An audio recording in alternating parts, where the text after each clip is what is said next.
दोस्तों, विविन के मन में जो भी सवाल थे, जो भी डाउट्स थे, सब उन्होंने क्लियर करने का फैसला कर लिया है। और जब से ये वीकेंड का बार बीता है, विवियन विवियन विवियन हर जगह हो रहा है। तो क्या ये डाउट्स हैं और क्या सवाल पूछे उसका रिप्लाई क्या मिला है, ये बड़ा इंटरेस्टिंग है। तो वीडियो को अंत तक ज़रूर देखना, और डिटेल वीडियो है ये। आपके जितने भी डाउट हैं, आपके मन में जो भी सवाल विविन, ईशा एंड अविनाश को लेकर उठ रहे हैं, वो आपको सब इस वीडियो में मिल जाएंगे। दोस्तों, कल विवियन की वाइफ आई और उन्होंने जितनी भी इनके पीठ पीछे बातचीत होती है, विविन के बारे में कौन क्या सोचता है, वो सब बातें विविन की टेबल पे ला के रख दी गई कि ये। अभी आप इसमें से आइडेंटिफाई करो कि आपका सच्चा मित्र कौन है, आपका दुश्मन कौन है, ये आप खुद सोच लो। हालांकि एक को वो बिल्कुल डायरेक्ट दुश्मन बता के गई हैं, और वो नाम है करण का। तो करण से तो किसी भी हालत में दोस्ती नहीं हो सकती, क्योंकि जब बीवी ने ही बोल दिया कि ये करण तुम्हारा दोस्त है ही नहीं, और मेरा खून उबलता है कि जब तुम इसे कुछ खिलाते पिलाते या सॉफ्ट कॉर्नर इसके लिए रखते हो, तो एक तरह से उधर से तो कनेक्शन बिल्कुल कट करके विवियन की वाइफ गई हैं। अब बचता है दूसरा साइड, ईशा एंड अविनाश। अब अविनाश ने जो किया था वो आप सबके सामने है। नॉमिनेट किया था, जिसका बहुत बड़ा धक्का मुझे लगता है कि अविनाश सॉरी विवियन को लगा। और उस वक्त कोई सवाल पूछा भी नहीं, क्योंकि जो कारण दिया था वो बड़ा वाजिब था, और सभी घर वाले सहमत थे उस कारण से कि हाँ, ऐसा सचमुच है। क्योंकि कुछ लोगों को ये लग सकता था कि अविनाश ने ये जो कुछ भी किया, ये लाइमलाइट में आने के लिए किया, ये थोड़ा पब्लिसिटी स्टंट करने की अविनाश ने कोशिश की, क्योंकि इन दोनों का चल रहा है, आई मीन तीनों का चल रहा है, तो अविनाश उस रेस में कहाँ है, तो इसलिए उसने ये किया। ये भी एक सच्चाई है, मैं मानता हूँ इस बात को कि उन तीनों का चल रहा है। तो उधर क्या अविनाश सिर्फ वहाँ पे अंडे नकोलने थोड़ी ना गया है, वो भी तो लड़ने गया है। वो भी तो ट्रॉफी, मतलब घर से निकला होगा तो ट्रॉफी के लिए ही निकला होगा। ऐसा तो नहीं है कि वो करण अर्जुन और माँ बेटे की वो फिल्म देखने निकला है। उसका हक बनता है कि जो उसके मन में है, और क्योंकि विपिन उसका दोस्त है, तो उससे क्लियर करना बनता है। और ऐसा भी नहीं है कि मौका नहीं दिया, 2 हफ्ते तक मौका दिया कि भाई ये फ्रेंडशिप को ब्रेक करो। और क्योंकि मैं तुम्हारे खिलाफ कोई एक्शन नहीं ले पा रहा हूँ, किस वजह से? क्योंकि तुम मेरे दोस्त हो। अगर तुम उसी खेमे में होते और करण अर्जुन फिल्म तुम चला रहे होते, तब तो मुझे कोई प्रॉब्लम ही नहीं था, मैं तो तुम्हें भी टारगेट करता, मैं तो करण को भी टारगेट करता। लेकिन तुम्हें मौका मैं इसलिए दे रहा हूँ सब क्लियर करने का, 2 हफ्ते का, क्योंकि तुम मेरे भी दोस्त हो और उधर करण के भी दोस्त हो। तो मैं क्लियरिटी नहीं पा रहा हूँ ना कि मैं एक्शन कैसे लूँ। आप मेरी प्रॉब्लम भी समझो, क्योंकि मैं भी अपने मम्मी पापा से वादा करके आया हूँ कि ट्रॉफी भाई कोई भी आता है, चाहे कितना ही कमज़ोर कंटेस्टेंट क्यों ना हो, वो मन में तो यही धारणा लेके आता है कि मैं ट्रॉफी लेके आऊँगा, मेरे पूरे पूरे चांसेस हैं। आपको ऐसा लगता होगा कि चाहत पांडे ट्रॉफी के बारे में नहीं सोच रही होगी। वो इस वक्त अपने आप को प्रबल दावेदार ट्रॉफी का मानती है, और सभी घर वालों को वो सबसे पीछे मानती है। वो अपने आप को सबसे ऊपर इस वक्त मान रही होगी कि ये पूरा खेल मेरे इर्द गिर्द चल रहा है, मेरे अलावा तो इनका कोई कंटेंट ही नहीं है। उसे तो ऐसा लगता है कि इन सब का कंटेंट मैं ही हूँ, मैं ना हूँ शो में तो शो ये धराशायी हो जाए। कुछ ऐसी थिंकिंग है उसकी। तो मेरे हिसाब से अविनाश ने जो भी किया है वो बिल्कुल वैलिड था। आपको धोखेबाजी इसलिए लग रही है, आपको गद्दारी इसलिए लग रही है क्योंकि विविन उसका दोस्त था। विविन उसका दोस्त था अविनाश को, तभी तो ये प्रॉब्लम आई, क्योंकि धर्म संकट में फंस गया वो, क्योंकि उसे अपने ही दोस्त के खिलाफ ये बड़ा फैसला लेना पड़ा। मान लीजिए कि अविनाश का दोस्त विविन होता ही नहीं, तो वो क्या इतना सोचता? क्या वो इतने चांसेस देता? वो तो डायरेक्ट नॉमिनेट करता, वो तो डायरेक्ट पोल पहले हफ्ते में ही खोल के रख देता कि ये क्या है सर, ये देखो करण अर्जुन चल रहा है इनका, और मौज मस्ती काट रहे हैं ये लोग। वो तो ये है कि मौके इसलिए दिए क्योंकि विभिन्न दोस्त था, तो उसे बुरा नहीं लगना चाहिए, जेन्युइन दोस्ती है वो। तो ये सवाल होने के बाद फिर आती हैं विवियन की वाइफ, वो बताती हैं कि भाई ये अविनाश का क्या है रियल कैरेक्टर, और तुम्हारा दुश्मन कौन है। और उसके बाद कन्फेशन रूम से निकलते हैं विविन, और सीधे किचन में जाते हैं। वहाँ पे ये दोनों लोग करण एंड अविनाश इंतज़ार कर रहे होते हैं, और दोनों लोग जानने की कोशिश करते हैं कि इसके दिमाग में क्या चल रहा है, ये किससे मिल के आया है, अगर बिग बॉस ने बात की है तो किस विषय पे बात की है। अब विविन वहाँ पे भरे बैठे थे, वो कैसे बातचीत कर लेते कि हाँ भाई तेरे बारे में ये बोला है, हाँ भाई तेरे बारे में वो बोला है। तो पहले तो उन्होंने अपने दिमाग में प्रोसेसिंग की, विभिन्न प्रोसेसिंग की होगी कि किससे क्या सवाल पूछने हैं, टाइमिंग क्या होनी चाहिए, किसके सामने सवाल पूछने हैं। तो सबसे पहले अविनाश एंड विभिन्न को सॉरी अविनाश एंड ईशा को पकड़ा और पूछा उनसे कि ये बताओ, क्या तुम मेरे को लेकर बिल्कुल क्लियर हो, क्या मैं सच में तुम्हारा दोस्त हूँ। इनडायरेक्ट वे में यही पूछा। और दूसरा कि उस वक्त तुम स्लो क्यों हुई थी, तुम्हारे हाथ में तस्वीर थी, तुम दूसरे या तीसरे नंबर पे थी, उसके बाद तुम पहुंचती हो 5वें नंबर पे अविनाश के पास तक, ऐसा क्यों किया। तो वहाँ से आंसर आ रहा है जो प्रोमो में दिख रहा है कि आई डोंट नो, लेकिन ये कोई आंसर होता नहीं है, ये ज़रूर एडिट करके ये प्रोमो दिखाया गया है। कुछ ना कुछ आंसर उसने किया होगा, लेकिन ये कोई आंसर नहीं होता कि मैं स्लो क्यों भागी, आई डोंट नो। ये एक स्टूपिड बात है अगर ऐसा है तो ये प्रोमो थोड़ा सा एडिट करके दिखाया गया है। इसका ज़रूर उसने कुछ ना कुछ वाजिब आंसर दिया होगा। अविनाश से जो क्वेश्चन पूछा है कि तुम शिल्पा को भी नॉमिनेट कर सकते थे, मेरी जगह शिल्पा को भी नॉमिनेट कर सकते थे। तो ऐसा अगर करना होता उसको तो वो पहले कर चुका होता, 2 बार उसने किया भी है शिल्पा को, उसने करण को भी नॉमिनेट किया है। क्या फ़ायदा हुआ उस चीज़ से, कोई फ़ायदा नहीं निकला, ब्रेक हुई नहीं चैन, क्योंकि वो तुम्हारा फ़ायदा उठा रहा था और वो तुमसे फ़ायदा उठा उठा के वो मुझसे भी कहीं ना कहीं कनेक्ट हो रहा था, मुझसे भी फ़ायदा उठा रहा था वो, क्योंकि तुम मेरे दोस्त हो। तो मुझे मेरा कैरेक्टर एक ऐसा बन गया था कि तुम दोनों तो बिल्कुल सेंट्रल ऑफ अट्रैक्शन हो, करण एंड अर्जुन, लेकिन मैं तुम्हारा एक बिल्कुल साइड कैरेक्टर टाइप का स्क्रीन पे लग रहा होऊंगा, क्योंकि तुम्हारे इर्द गिर्द ही फिल्म घूम रही है, फिल्म जो चल रही है तुम ही 3 मेन कैरेक्टर लग रहे हो कि 2 बेटे और 1 माँ। तो हम कौन है, हम फिर साइड कैरेक्टर हैं, बैकग्राउंड डांसर हैं, फिर हमारा क्या रोल है। तो यहाँ पे ये सवाल पूछे गए हैं, वाजिब इनका आंसर मिला है या नहीं मिला है। सवाल तो ज़रूर पूछ लिए हैं, जो जो जनता के दिमाग में थे एग्जैक्ट वही सवाल पूछे हैं, लेकिन इसका आंसर क्या दिया है ये आज की आज आपको पता चल जाएगा। बने रहना, चैनल को सब्सक्राइब करके भी रख लो, डिटेल में बात होगी इस पूरी फ्रेंडशिप के ऊपर। उसके बाद आता है शिल्पा का नंबर। अच्छा ये बात देखिए कि जब अविनाश और ईशा से बात हो रही है तो कपड़े दूसरे पहन रखे हैं, हुडी टाइप का पहन रखा है, और जब शिल्पा से बात हो रही है तो कोई दूसरी ड्रेस वेयर कर रखी है। तो इसका मतलब है कि ये एक ही दिन की बातचीत नहीं है, ये अलग अलग दिन की बातचीत है। तो शिल्पा से भी यहाँ सवाल जो मन में था वो पूछा गया कि तुम मेरे साथ अगर लॉयल हो तो मैंने कई ऐसी गलतियां की हैं जहाँ पे तुम मुझे टोक सकती थी, क्योंकि आदमी उसी को टोकता है, रोक टोक उसी के साथ करता है जिसको वो अपना मानता है। जैसे कि अविनाश है, अविनाश ने बोला भी था, रास्ता भी दिखाने की कोशिश की थी, चेतावनी तो खैर नहीं दी थी, एक बताया था कि ऐसा ऐसा हो सकता है, मुझे आपकी इन सभी बातों से प्रॉब्लम है। लेकिन जो शिल्पा है इसने कभी रोका नहीं किसी भी गलत, मतलब अपना तो दुखड़ा सुनाया हर बार कि विपिन देख वो मेरे साथ ऐसा कर रहा है, वो मेरे साथ ऐसा कर रहा है, अब तू कोई एक्शन क्यों नहीं ले रहा, तू मेरे साथ मेरी तरफ से क्यों नहीं बोल रहा। अपना गेम चल रहा है विपिन के भरोसे, लेकिन विपिन का गेम क्या है वो बोल नहीं पा रहा है कई मौक़ों पर। तो उसे कोई सजेशन देने वाला है घर के अंदर, कोई नहीं है। विपिन अभी तक ऐसे घूम रहा था, ऐसे ऐसे ऐसे ऐसे, कोई उसे कुछ उसकी गलतियां बताने वाला ही नहीं है। वो नहीं दिख रहा है, 2 हफ्तों से वो इनएक्टिव है, कोई एक्टिवनेस नहीं है।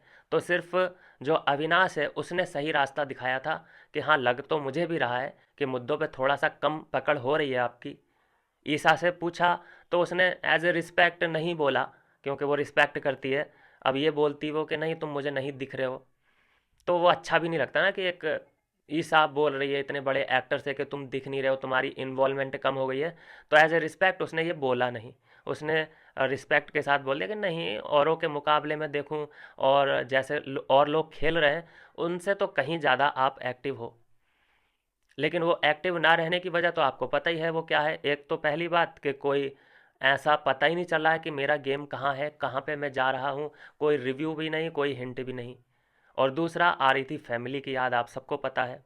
तो वो फैमिली की तो चलो प्रॉब्लम कल सॉल्व करवा दी बिग बॉस ने। थैंक यू बिग बॉस जो कि आपने बुलाया नौरेन अली को, जो कि एक रास्ता उनका क्लियर वे में बता के गई वो।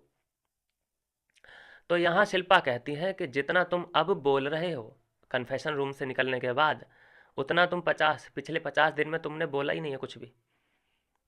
आई मीन क्या बोले तुम, जैसे ही वो बोलने जाए अपनी तो कोई बात वो करता ही नहीं है तुम्हारे सामने। तुम ही अपने दुखड़े रोने लग जाती हो, तुम ही अपने आप को विक्टिमाइज दिखाने लग जाती हो स्क्रीन पे। फिर हमें क्या लगता है, ऑडियंस को क्या लगता होगा कि भाई लगता है विविन ही परेशान कर रहा है शिल्पा को। जब भी शिल्पा विविन के सामने आती है इसके आंसू निकलने लगते हैं। विविन ही कहीं इसके आंसुओं की वजह तो नहीं है, ये स्क्रीन पे दिखने लग जाता है ऑडियंस को। क्योंकि हर ऑडियंस बिल्कुल जड़ तक तो नहीं जाती, उसको तो जो स्क्रीन पे दिखता है उसी में विश्वास कर लेती है। तो वो क्या अपने अपनी क्या बात बताए, तुम्हारे पहले ही आंसू टपकने लगते हैं, पता नहीं क्यों।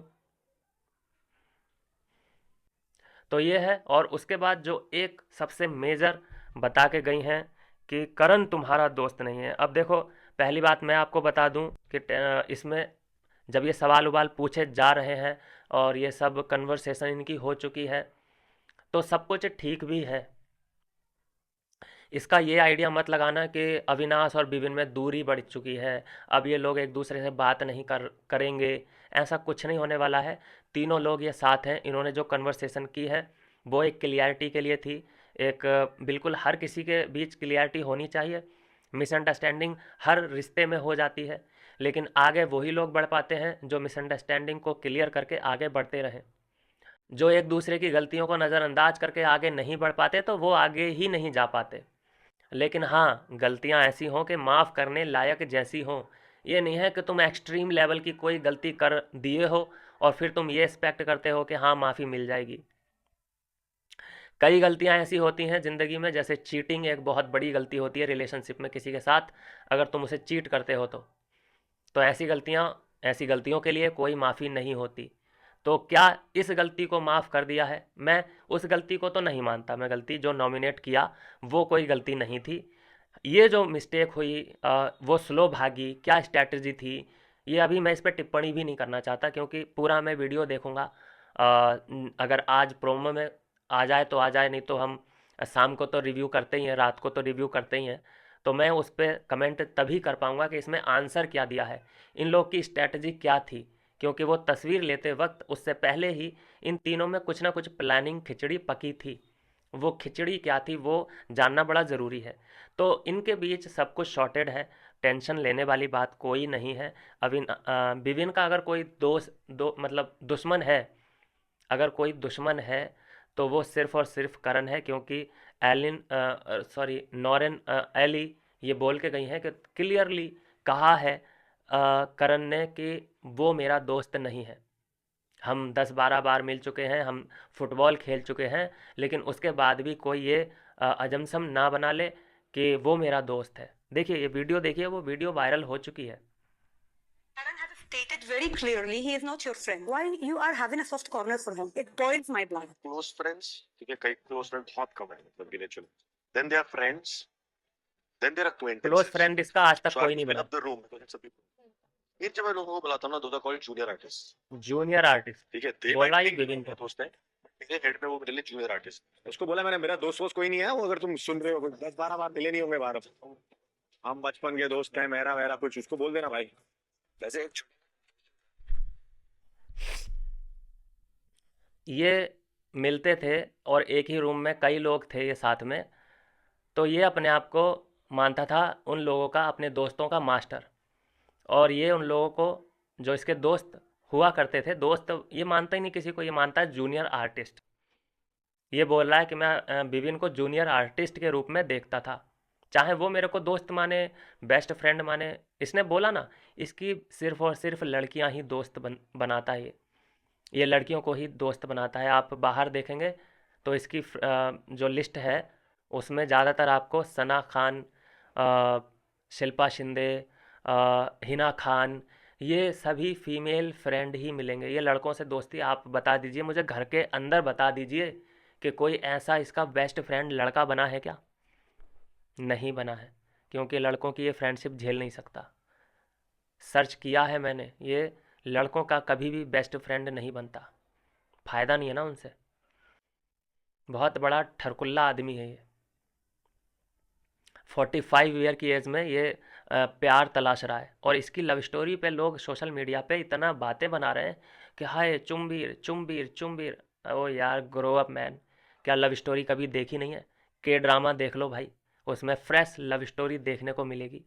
ये क्या है 45 ईयर का तुम्हारा करणवीर, 32 ईयर की चुम, ये तुम्हें फ्रेश लव स्टोरी दिख रही है? इसमें इतना तुम्हें स्पार्क दिख रहा है, इन दोनों की केमिस्ट्री इतनी अच्छी लग रही है भाई, के ड्रामा देख लो उससे अच्छा। तो ये है दोस्तों, यहाँ पे देखिए क्या बोल रहा है, ये इसी शो के अंदर बोला है विवियन के बारे में इसने, कि जाओ भाई उसको बोल दो कि बाहर हम 10-12 बार मिले हैं, ये हुआ है वो हुआ है, तो इसका मतलब ये नहीं कि वो मेरा दोस्त है। ये लड़कों से अंदर दोस्ती इसलिए नहीं कर रहा है, खासकर दिग्विजय या विविन या इन लोगों से, क्योंकि उनकी शैडो के तले ये नहीं दबना चाहता। क्योंकि लड़कों की जो पर्सनैलिटी होती है वो वेरी स्ट्रांग होते हैं, लड़कों की जो पर्सनैलिटी है स्ट्रांग स्ट्रांग पर्सनैलिटी होती है, तो ये उस पर्सनैलिटी के बीच में दबना नहीं चाहता, ये स्ट्रांग दिखना चाहता है। इसलिए इसने चुम को पकड़ रखा है और शिल्पा को पकड़ रखा है। दिग्विजय को देख लो कि आपने दिग्विजय के मुंह से ही सुना होगा कि हाँ करण के साथ मेरी केमिस्ट्री अच्छी है, करण के साथ मेरी थिंकिंग मैच करती है, तो हम दोनों ठीक है हम दोनों का। लेकिन आपने करण के मुंह से कभी भी दिग्विजय की तारीफ नहीं सुनी होगी। वो हर जगह दिग्विजय को कटघरे में खड़ा कर देता है। दोस्ती का मतलब तो ये होता है वैसे कि अगर अपने दोस्त की भी गलती भी है तो तुम उसे कटघरे में नहीं खड़ा कर सकते। चाहे दूसरा कोई भी कितना भी टॉर्चर करे, लेकिन तुम तो कम से कम कंट्रीब्यूट मत करो। लेकिन ये हर जगह दिग्विजय को खड़ा कर देता है कि हाँ दिग्विजय तू गलत है। तो ये एक तरफा दोस्ती है। दिग्विजय क्योंकि बेसहारा है, भटकती आत्मा है, तो एक तरफ उसे थोड़ी बहुत छाया मिल रही है, जो कि वो करण उसे बैठने देता है अपने ग्रुप में, नहीं तो इन तीनों को नीड है ही नहीं दिग्विजय की। तो ये है दोस्तों अभी के प्रोमो की पूरी डिटेल वीडियो। आई होप कि आप लोगों को बिल्कुल क्लियर हो चुका होगा। आंसर ज़रूर दिए हैं यहाँ पे। प्रोमो में दिख तो ये रहा है कि सिर्फ वो क्वेश्चन ही पूछ रहा है विभिन्न, उधर से कोई आंसर ऐसा नहीं आ रहा है जो हम सेटिस्फाई हो सकें। तो आंसर क्योंकि दिखाया ही नहीं गया है, एडिट करके ये वीडियो दिखाया गया है, और आंसर ज़रूर आएंगे, टेंशन मत लीजिए। और एक जो आपको घबराने की बात जो बिल्कुल भी नहीं है वो ये है कि इन तीनों के बीच कम से कम सब कुछ सही है। कोई इस बात की आप लोड ना लें, तीनों के बीच जो भी रिलेशन है वो बिल्कुल करेक्ट एंड परफेक्ट है। सभी जो गलत गलत धारणाएं थी, मिसअंडरस्टैंडिंग थी, वो सब क्लियर कर ली गई है। ये तीनों फिर से एक साथ हैं। और ये देखिए कि ये पूरा इंसिडेंट होने के कारण ये जितना भी हो रहा है, जितनी भी घटनाएं घटी हैं विवियन के साथ, देखिए ना इसका कितना फ़ायदा मिला है। हो रहा है ना विवियन विवियन, चाहे विवियन के साथ गलत हो रहा है ठीक है, लेकिन हो तो विवियन विवियन रहा है। एट लीस्ट पिक्चर के एंड में फ़ायदा किसको हो रहा है?